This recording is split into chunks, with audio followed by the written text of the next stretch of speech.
91லேருந்து 90.9 வந்தாலே ஒரு பெரிய எனர்ஜி தாங்க. அதே எனர்ஜியோடு இந்த டேவை நான் ஸ்டார்ட் பண்ணேன்.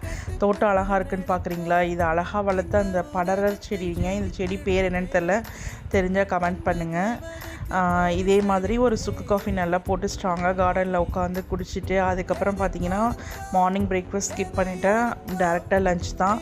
லஞ்ச் என்னென்னு பார்த்தீங்கன்னா ரசம் வச்சுருந்தேங்க. சூடாக ரசம், பெப்பர் போட்டு, ரொம்ப தூக்கலாக பெப்பர் போட்டு ரசம் வச்சுருந்தேன். நான் எப்போதுமே ரசம் வந்து குடிக்க தாங்க செய்வேன், ரைஸில் போட்டு சாப்பிட மாட்டேன் அதிகமாக.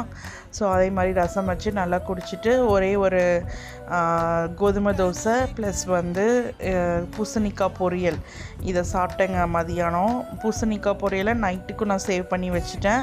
அதோட எக்கு 2 சாப்பிட்டேன் நைட் டின்னர் முடிஞ்சிச்சு. அவ்வளோதான். இன்றைக்கி பெருசாக எதுவும் பண்ணல. 6 o'clock எப்போதும் போல் நான் டின்னரை முடிச்சிட்டேன்.